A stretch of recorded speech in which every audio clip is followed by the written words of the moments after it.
কি হলো? এমনভাবে হঠাৎ করে না বলে চলে আসলে কেন? এখন থেকে কি আমাকে এই বাড়িতে আসতে গেলেও কি তোমাদের পারমিশন নিয়ে আসতে হবে নাকি? আরে বেবি, তোমাকে কি কখনো এমনভাবে বলতে পারি? না মানে শ্বশুরবাড়ির কেউ কি কিছু বলেছে নাকি? তোমার ড্যাডিকে বলবো নাকি? আরে না না, কেউ কিছু বলেনি। ওই বলছিল আমার শাশুড়ি, তোমার সংসার, তোমাকে একটু কাজ করতে হবে, তো এরকম শুরু করেছে। আমার একদম ভালো লাগে না। ও, তাই বুঝি? তোমার সংসার বলছে, তাহলে সংসারটা নিজের করে নাও। কি হলো? বৌমাকে ফোন করেছিলি তো?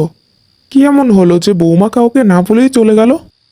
হ্যাঁ করেছিলাম, কাল আসবে বাড়ি। আরে হয়তো বাবা মায়ের জন্য মনটা খারাপ ছিল, তাই চলে গেছে। বাড়ি তো চিনে যেতে পেরেছে, এটাই অনেক। আমি তো কতদিন এখানে আছি, আমি তো কোথাও যেতেই পারি না।